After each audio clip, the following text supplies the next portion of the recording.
Vano, tudo bem? Eu sou a professora Janaína, professora de Geografia, e a gente vai fazer uma revisãozinha para nossa avaliação da semana que vem. Então, gente, o que é revisar, né? Revisar é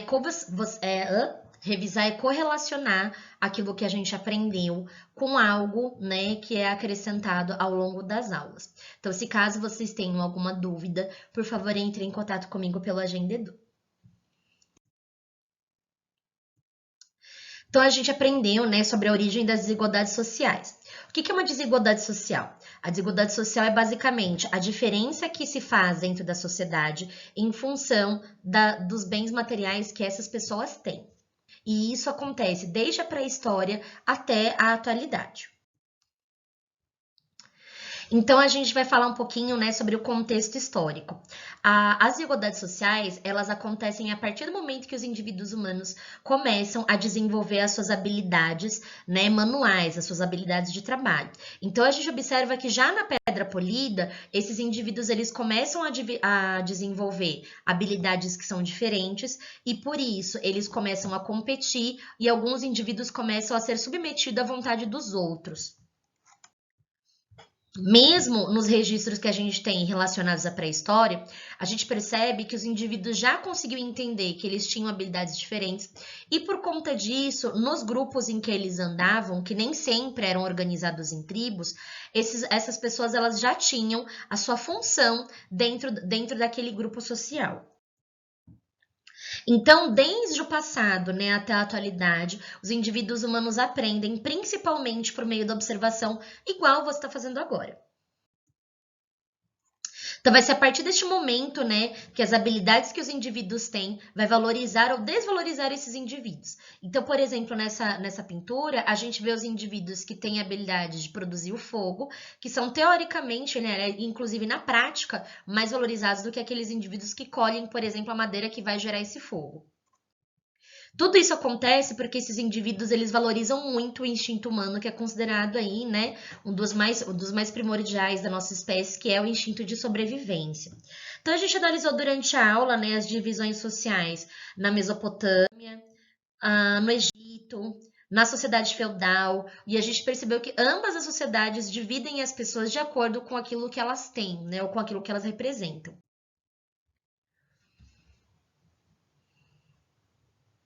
Continuando, gente. Então, agora a gente vai analisar de forma cartográfica essa divisão que acontece na nossa atualidade. Existem alguns tipos de mapas que separam os países e os continentes de acordo com aquilo que eles possuem economicamente falando. Então, nesse mapa aqui, na realidade, a gente não considera tantas coordenadas geográficas, mas a gente considera a posição social e econômica desses países. Então, a gente considera países do sul, aqueles países que estão embaixo dessa linha avermelhadinha, né? E esses países são considerados países subdesenvolvidos ou em desenvolvimento, que a gente lê tradicionalmente aí como país pobre. E os países de cima, que estão em lilás, são os países que a gente considera como países de primeiro mundo ou país desenvolvido e tudo mais. O que acontece? Nesse caso, a gente tem a questão da Austrália, né? A questão da Oceania. Na realidade, geograficamente falando, né, em termos de espaço, a Austrália fica no sul.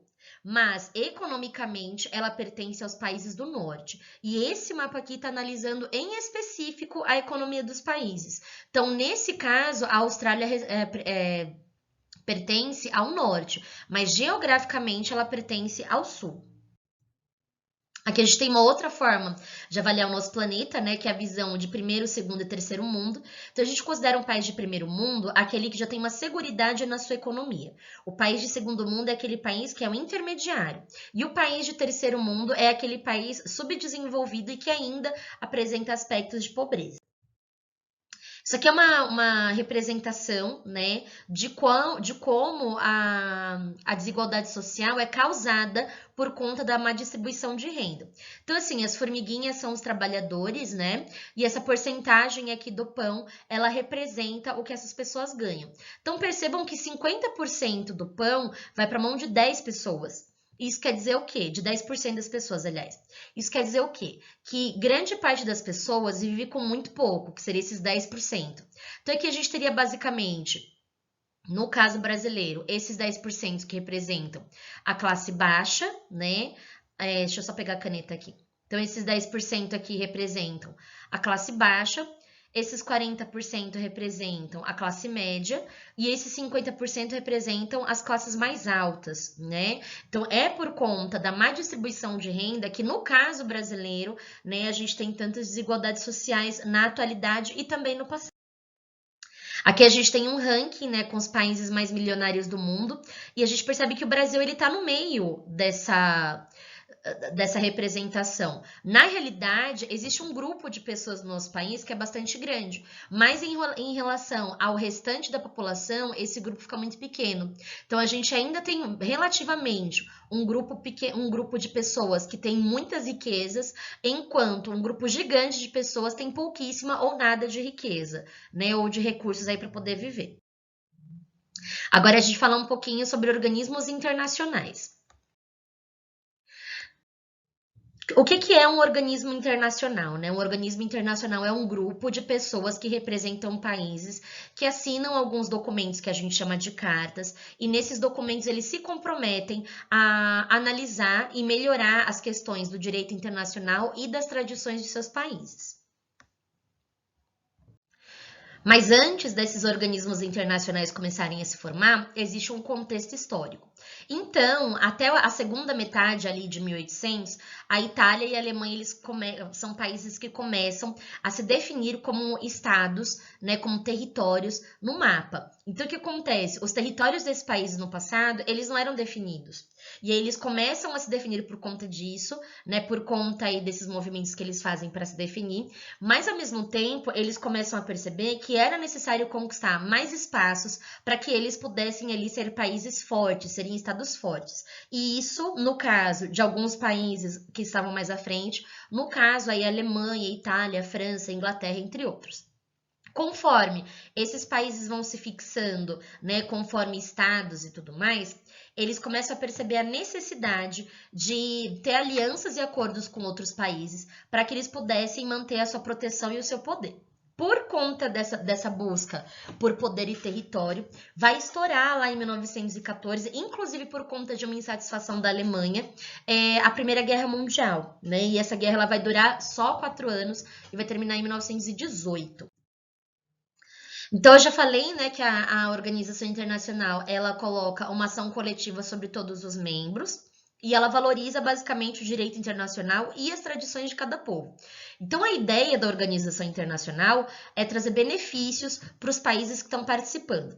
Importante, a gente tem organizações internacionais que são estatais, que são as mais famosas, e a gente tem organizações internacionais que são privadas. Então, são pessoas que fazem essas organizações e pagam por ela. Mas a gente vai falar de uma organização internacional que é estatal, né, que é o caso da ONU, e a ONU surge em 1945.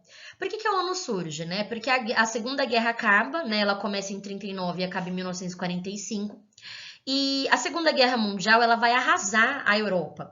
Então, os países não vão ter condições de lidar com seus conflitos econômicos e políticos. Então, a ideia é os Estados Unidos criar a ONU, né, para, digamos assim, gerar alguma assessoria para esses países que foram arrasados pela guerra. Lembrando que os Estados Unidos vai ser um dos países que vai sair com uma das melhores vantagens da Segunda Guerra Mundial. Daí o que vai acontecer? De 1945 a 1955, a ONU ela traz benefícios, desde que sejam benefícios que ajudem, né, nos interesses dos Estados Unidos ou nos aliados dos Estados Unidos. Mas a partir de 1955, o que vai acontecer? A gente vai ter a descolonização da Ásia e da África. E essa descolonização vai gerar países africanos e asiáticos extremamente dependentes e subdesenvolvidos, porque no passado eles foram explorados pelos europeus, tal qual acontece no caso brasileiro. Daí, o que acontece? Esses países, né, que agora não têm mais a tutela dos países europeus, eles começam basicamente a entrar e serem aceitos na ONU, e eles começam a trazer as suas questões econômicas para a ONU. Então, vai ser só 10 anos depois que a ONU é construída, lá em 1955, que os interesses, né, de trazer um mundo melhor e equilibrar as diferenças sociais no mundo vão começar a ser discutidos na ONU. Então, basicamente, esse caráter que a ONU tem na atualidade, ele foi gerado só a partir de 1955. Quem administra a ONU, né? Normalmente existem algumas votações na ONU que elegem o secretário-geral. É importante que esse secretário não seja sempre norte-americano. Então, é normal, né, que os secretários-gerais da ONU sejam de outros países. Atualmente, né, o secretário-geral da ONU é o Antônio Guterres, ele é português, e ele é uma das pessoas que mais está movimentando, né, a OMS. A OMS é a Organização Mundial da Saúde, que basicamente produz, né, aos métodos de vida que as pessoas estão tendo que ter, principalmente agora na questão do coronavírus. Importante. Todo secretário-geral das Nações Unidas precisa seguir um documento que é chamado de Carta das Nações Unidas. Ele é como se fosse um manual de regras que esse indivíduo precisa seguir para poder continuar ali comandando essas reuniões que acontecem na ONU. Então, né, existe essa pergunta que é bastante clássica sobre a ONU estar a serviço da paz. Nos seus primeiros 10 anos, não, mas a partir de 1955, sim. Mas pelo fato dela ter sido construída pelos Estados Unidos, ainda existem forças, né, que moldam algumas decisões que são tomadas na ONU para que elas façam benfeitorias, principalmente para os Estados Unidos. Em 1980, né, a partir do momento que essas nações que agora estão órfãos aí da Europa, a partir do momento que essas nações asiáticas e africanas, a partir do momento que elas começam a entrar na ONU, elas começam a mostrar, né, outras realidades, que são realidades do terceiro mundo, ou seja, de países subdesenvolvidos. O que vai acontecer? Em 1980, um dos planos da ONU era tentar equilibrar as desigualdades sociais do nosso planeta. E o que vai acontecer? A gente vai ter dois líderes de dois países extremamente desenvolvidos, que serão a Margaret Thatcher, que é a primeira-ministra do Reino Unido, e o Ronald Reagan, que era ali o presidente dos Estados Unidos naquele período.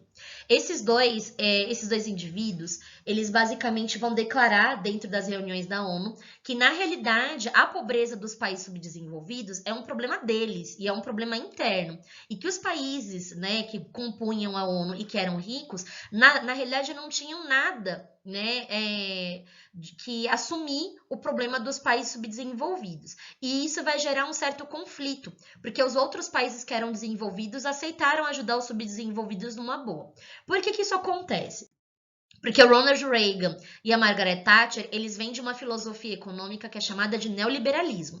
No neoliberalismo, o acúmulo do capital e comprar e vender é o mais importante de tudo. E o Estado não interfere na economia no sistema neoliberal. Então, na realidade, aquelas pessoas que estão moldando e liderando a economia é que devem mandar na economia. E o Estado deve ter um papel mínimo, né?